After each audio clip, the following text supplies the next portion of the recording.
चलो भाई, culture relativism concept emerged as criticism of ethnocentrism in the world where superiority of own culture is emphasized.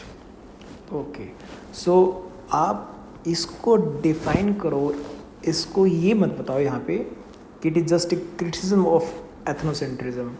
अब ethnocentrism क्या है कि यहाँ पे एक पर्टिकुलर एथनिसिटी को ही फोकस किया गया है for every single thing. That is fine, but here you should first clearly define that what exactly you mean by cultural relativism. यहाँ पे आप कह रहे हो according to the cultural relativism. cultural relativism कोई इंसान नहीं है जिसके अकॉर्डिंगली ये चीज़ होगी. It's not like this. You should write कि भाई कल्चर रिलेटिविज्म में ये होता है.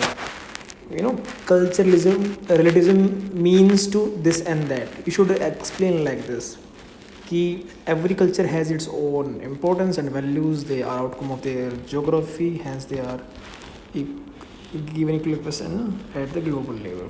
अब यहाँ पे है कल्चर रिलेटिविज्म का मतलब हर एक कल्चर में they have their own specific strengths and weaknesses or their own uniqueness. ठीक है, एंड इट शोज़ दैट कि भाई कहीं पे कोई चीज़ किसी चीज़ को इम्पोर्टेंस दी जाती है, कहीं पे कोई किसी चीज़ को इम्पोर्टेंस दी जाती है. और ये कल्चरल रिलेटिविज्म है ना, और यूनिवर्सलिज्म की अपोजिट चीज़ है. जहाँ पे when we are talking about culturalism relativism, वहाँ पे we are going to say that it is against the idea of universal framework of anything. Maybe here we are talking about rights. Fine. अब यहाँ पे universalism का मतलब है कि भाई यहाँ पे कनेक्ट कर सकते हो आप कि जो वेस्टर्न आइडिया ऑफ राइट्स है उसी को ही फोकस किया गया है, उसी को ही अप्लाई किया गया है हर एक कंटेक्स्ट पे. ठीक है, तो इतना ही है. चीज़ें वही लिख रहे हो आप, आपकी थीम वही है, but you need to write it more clearly. और इस क्लियरली लिखने के लिए आपकी लैंग्वेज वेरी क्लियर होनी चाहिए. ऐसा खिचपिच नहीं करनी है. देखना अब नेक्स्ट सेंटेंस में क्या होगा. They give importance to the context dependence of morality. Example, view of gender roles vary widely between society. Rejection of universalism. अब देखो यहाँ पे आप 2-3 सेंटेंसेस को एक के अंदर यहाँ पे एग्जाम्पल दे दिया, फिर उसके बाद रिजेक्शन ऑफ यूनिवर्सलिज्म एग्जाम्पल. अब यहाँ पे सेंटेंसेस को अलग अलग करो ना मेरे भाई.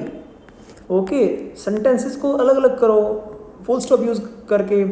सो विच reflect that you are clearly expressing your ideas. ठीक है, ये चीज़ है आपकी, इसी चीज़ों को समझना है आपको. और यहाँ पे इसको स्मॉल लेटर में लिखिए. However, देखो एक कटिंग बहुत ज़्यादा करते हो आप, ये कटिंग बार बार करते हो, वही दिखाता है कि you are not clear what exactly you are writing. Culture relativist are being criticized for their justification of violation of human rights on the basis of cultural autonomy. Okay, provision of women education in Afghanistan by denying universal standard, it risks justifying harmful practices. Example, slavery, caste discrimination based on caste system in India. इसी एक line लिख दिया आपने slavery. अब हम कहाँ पे slavery को जस्टिफाई कर रहे हैं इंडिया के अंदर. Fine, caste discrimination based on varna system.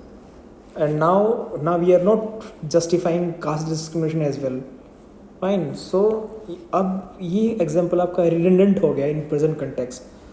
हाँ, earlier in ancient India we could have been doing that, but when you are talking about the culture relativism, then its context being changed. अब वो चीज़ apply नहीं होगी हमारे इस context में, in today's context. They ignore the internal diversity of different civilization, culture. अब यहाँ पे आपने कॉमा लगा रखा है, मुझे ही नहीं, मैं अब फिर यहाँ पे अकॉर्डिंग पे आपने कैपिटल लेटर कर दिया. अब ये सारी चीज़ें ना आपके लैंग्वेज को रिफ्लेक्ट कर रही हैं that you have a poor linguistic skills, जिसमें ग्रामर भी इन्वॉल्व हो गई, जिसके अंदर सेंटेंस स्ट्रक्चर भी क्लियर हो गए. ये 2-3 चीज़ तो भाई मैं पहले दिन से बोल रहा हूँ, 1 साल पहले भी मैंने आपको यही बोला था, अभी भी यही बोल रहा हूँ यार, ये चीज़ें बेसिक हैं. Fine, these are the basic things, you need to improve upon these things, no alternative. क्योंकि इससे आएगा हेजी आइडिया, आप एग्जामिनर को कर दोगे इरिटेट. ठीक है भाई, कहना क्या चाहते हो ये बोलेगा वो. अब मुझे पता है कि मैं आपकी कॉपी में बहुत साल मतलब 1 साल से चेक कर रहा हूँ, मुझे पता है कि आप क्या कहना चाह रहे हो, that's good, that's fine, but examiner those who are going to check your answers, उसको नहीं पता कौन हो क्या कहना चाह रहे हो, वो आपके आंसर से समझेगा। वो अब बार बार में खिचपिच ऐसे करोगे तो भाई वो इरिटेट हो जाएगा, वो इतना ध्यान नहीं देगा आपकी कॉपी के ऊपर। तो आपको उसको रिस्पेक्ट देनी है, उसका इंटरेस्ट मेंटेन रखना है अपने आंसर के अंदर, ठीक है। यही आपकी बेसिक रिस्पॉन्सिबिलिटी है towards examiner. Multicultural perspective on rights. Multicultural perspective on rights was given in the context of liberal theory of right, where they stress on universal and individual rights. Okay, universal and अब multicultural perspective में आप liberal theory of right की बात कर रहे हैं या फिर you are talking about cess on universal end, अब यहाँ पे मैं कंफ्यूज हो गया हूँ, मेरे को समझ में नहीं आ रहा आप एग्जैक्टली क्या कहना चाह रहे हो। आप मेरे सामने बैठे हो तो आप मेरे को समझा दोगे, but when I am reading your this sentence I am not able to understand what exactly you are trying to convey here, कि क्या कहना चाह रहे हो आप। Multicultural perspective on rights was given in the context of liberal theory of right, where they stress on universal and individual rights. Who is stressing on individual and universal right? Liberal या multicultural theorist? This is what I'm not able to make out of this sentence. The most prominent scholar of multiculturalism is Will Kimlicka, who argued that rights must also recognize cultural identity and group specific rights, and they talked about multicultural citizen concept. Multiculturalists believe in the group differential rights. Okay. अब liberal theory देखो, multicultural भी they are also part of a kind of liberalism only. They are also liberal. They are also extending rights to the minorities who are from the different culture. ये चीज़ तो we are acknowledging that, we are not denying this thing. Fine. According to them, culture membership was primary good. Without cultural belonging, individuals cannot exercise meaningful autonomy. Pluralistic concept of justice rather based on some universal principle. अब मेरे को नहीं समझ में आया कि आप यहाँ पे क्या कहना चाह रहे हो। Emphasize on pluralistic concept of justice rather than based on some universal principle. Rawls ने बोला है और ये क्या बोला है, ये मेरे समझ के बाहर है, मुझे नहीं समझ में आ रहा है आप क्या कहना चाह रहे हो यहाँ पे। The balance between universal and cultural rights such as indigenous rights, minority language representation rights in India. The balance such as क्या है अभी, क्या है इस सेंटेंस का मतलब क्या है, आप मेरे को बता देना, ठीक है। Personally they balance between universal and cultural rights, who balances between cultural and universal rights. Article 25 भी लिख रहे हो यहाँ पे। और criticism labour argue group rights determine social and cohesion and equality, और एम्फेसिस ऑन कल्चरल राइट्स में justify harmful practices. ठीक है,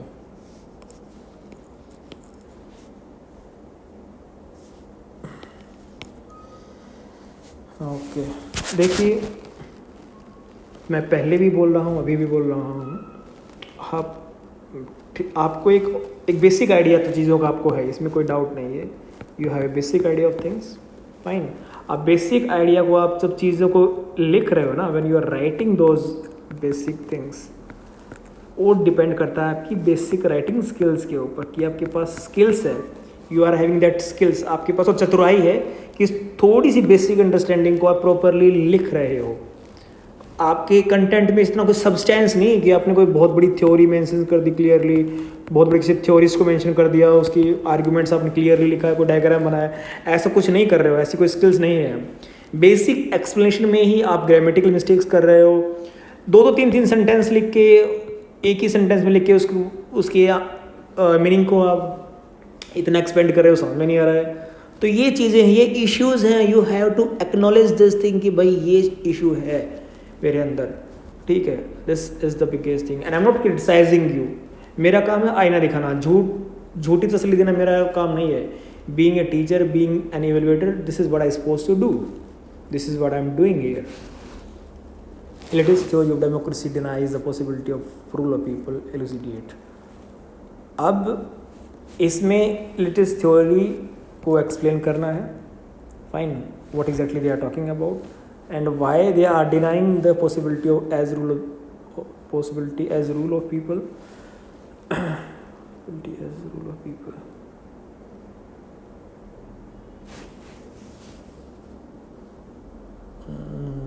Just a minute.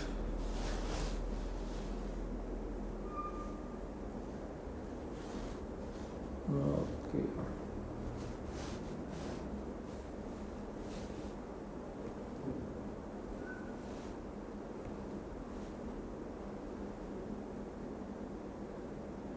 Where is the question paper?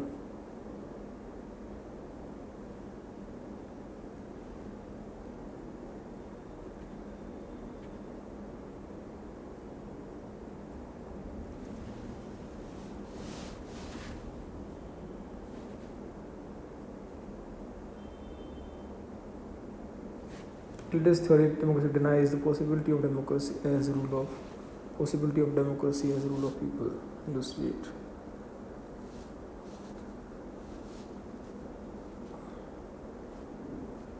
Possibility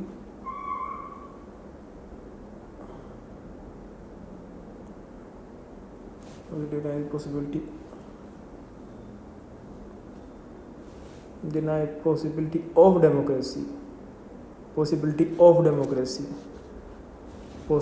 as, ये देखिए, this is what I wanted to find out. Question पढ़ के ही मेरे को पता चल गया कि कुछ ना कुछ गड़बड़ है यहाँ पे. अब यहाँ पे आपने possibility of democracy as a rule of people यहाँ से आपने गायब भी कर दिया. अब इसका अर्थ का अनर्थ हो गया, समझ में नहीं आ रहा कि भाई ये क्या लिखा हुआ है इसका मतलब. एक क्वेश्चन के अंदर भी जब गलती हुई ना तो पूरा का पूरा अब मैं क्या ही इसका आंसर लिख पाऊंगा जब मेरे को क्वेश्चन ही मेरे को क्लियरली नहीं है. मैं मेरा खुद का बता रहा हूँ, अगर मेरे को लिखना पड़े ये चीज़, मेरे को समझना पड़े कि क्या लिखा हुआ है. एक चीज़ आपने इसमें मिस कर दिया, of democracy, possibility as rule of people. What exactly you want to convey? Challenge to traditional meaning of democracy. कोई चैलेंज नहीं कर रहा है ये, ठीक है. They are not challenging anything as such. Fine, इनका अलग तरीके से बताना चाह रहे हैं कि भाई देखो डेमोक्रेसी, हाँ जो आप बोल रहे हैं कि एक्चुअली डेमोक्रेसी जो रूल ऑफ पीपल बता रहे हो आप, जैसे majority rules and all, it's not like this. It's a minority. जो एलिट पीपल हैं they are running the entire show. उसका मतलब यही है. अकॉर्डिंग टू एलिटिस्ट डेमोक्रेसी खुद कुछ नहीं कह रही है. Fine, it is the component what you want to say. वो खुद अकॉर्डिंग टू का मतलब होता है कि भाई ये कुछ बोल रही है. According to Rawls, according to the John Locke J S Mill, they are saying something. तो ये ऐसे सेंटेंस में यूज़ नहीं करना है आपको. Is the for the people according to this तो एलिटिस्ट. यार क्या है यार यहाँ पे, democracy is for the people only but the elitist class is it is seen in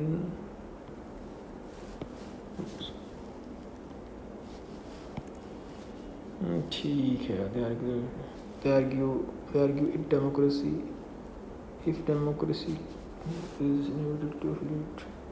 inevitability of elites. क्या है मतलब इसका? is inevitability of society. नहीं भाई, unclear meaning. I am not able to make sense of this. It might look surprising to you. आपको थोड़ा सा ऐसा लगे कि मैं इतना क्रिटिकल क्यों हो रहा हूँ, लेकिन जो सच्चाई है वो तो you have to accept it one day.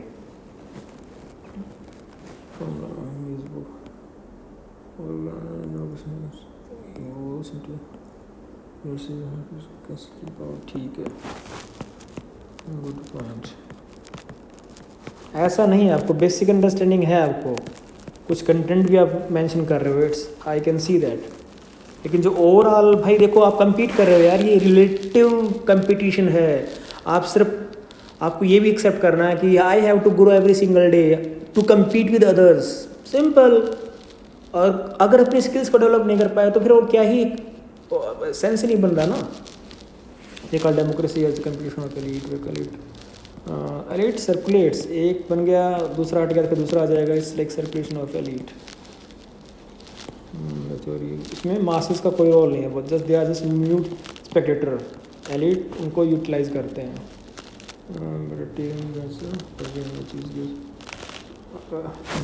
This theory protective in nature which gives guarantee to masses for equality and liberty, but not development where people get involved in public policy making, grassroots democracy.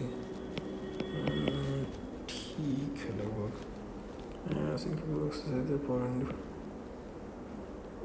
History of making has been gravid, नहीं यार, history of aristocracy, history क्या था वो coat, ये तो coat है नहीं बिल्कुल, ये तो मैं कंफर्म हूँ। History is graveyard of aristocracy, history is graveyard of aristocracy, ऐसा है, मेकिंग नहीं है। इसका मतलब ये है कि जो हिस्ट्री है ना वो सिर्फ एरिस्टोक्रेट से ही बनी है, like it is based on the aristocrats, जो पावरफुल लोग हैं उन्हीं के ऊपर ही मेकिंग नहीं है। कोट भी है वैसे लिखोगे तो, they need guidance from elites, who needs guidance from elites where they are being in the role of mass interaction, roles को आप हर जगह पे लेके आ रहे हो, क्या बात है, रोल्स पढ़ लिया तो फिर अनआइडेंटिफाइड, ठीक है अनआइडेंटिफाइड तो कैसे by elites, but in ideals balance between elite and to some extent elite। नहीं, डेमोक्रेसी लिखो, democracy gives in present context give opportunities to everyone, fine, but again when the process of elections being unfair or giving due advantage to the rich, it again going to benefit aristocrats or people who are having more power। कितने number का था ये, 15 number का था यार। Deliberative democracy doesn't serious without partition। अब interrelationship दिखाना है आपको इसके अंदर बिटवीन deliberative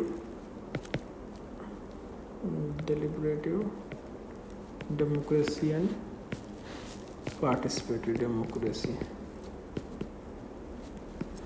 डेलिबरेटिव का मतलब होता है कि you take participation in deliberations, discuss, dialogue, fine, deliberation trick. इसमें हैबरमास का आइडिया आपको लिखना था, रेडिकल डेमोक्रेसी वाला। पार्टिसिपेशन का मतलब है when people participate in democratic process, और deliberation is also one particular significance for that. यहाँ पे सिर्फ डेलिब्रेशंस पे ही हम लोग लग रहे हैं, फोकस कर रहे हैं कि more and more dialogues, discussion takes place. यहाँ पे पार्टिसिपेशन पे फोकस है, like you know participation not just in terms of deliberation, in terms of decision making as well, fine, decision making में पार्टिसिपेट करें वो। Talks about the direct environment of citizen, ठीक है, okay, ठीक है। ये तो मीटू मूवमेंट, ये क्या है यार, मीटू मूवमेंट में तो बचाओ। डेमोक्रेसी टेक्स अबाउट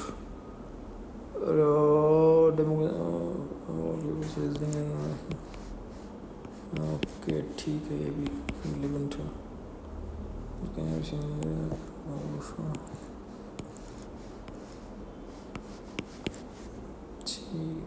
अब इंटररिलेशनशिप एक्सप्लोर करो इसकी, दोनों की, हाउ दे आर इंटरकनेक्टेड।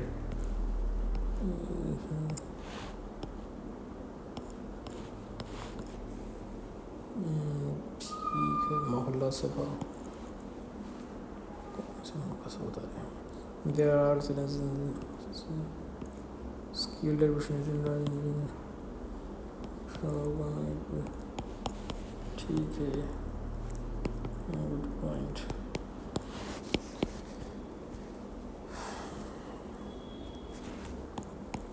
देखो, अब मेरी एक और सलाह आपको देता हूँ, ध्यान रखना। The first thing is that आपको बेसिक आइडिया है, ये बिल्कुल प्योर रॉ एडवाइस है आपको, बेसिक आइडिया आपको चीज़ों का है। दूसरा आप चीज़ों को भाई मेमोराइज करो बहुत तगड़े तरीके से, लाइन टू लाइन आपको कंटेंट आपको याद होना चाहिए, ठीक है। मेमोराइज करो, memorise the content, memorise the content as many as time you can. तीसरा फिर उनकी राइटिंग, राइट दोज आंसर्स, ठीक है। और आंसर राइट करो ताकि उस कंटेंट को आप एज इट इज़ लिख पाओ, ठीक है। Right those answer in simple sentences, simple मतलब सिंपल एक्सप्रेशन के अंदर, ठीक है। राइट करो उन चीज़ों को, बार बार लिखो, मेमोराइज करो, बार बार लिखो, मेमोराइज करो, और कंटेंट को इम्प्रूव करो। इस चीज़ से आप आंसर लिख सकते हो, इस अप्रोच से।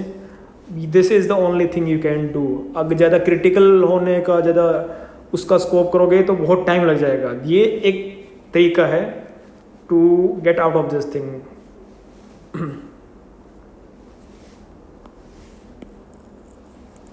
Okay, what do you understand by the three generations of human rights? Human rights are okay.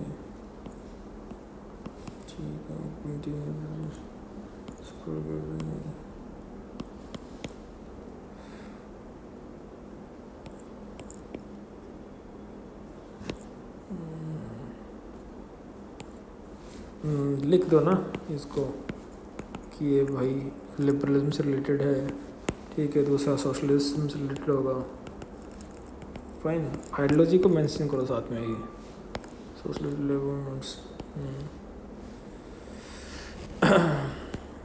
Ideology, ठीक है।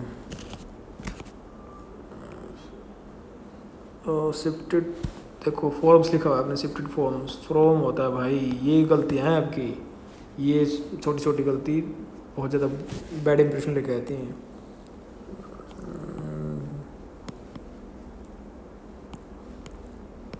ठीक है,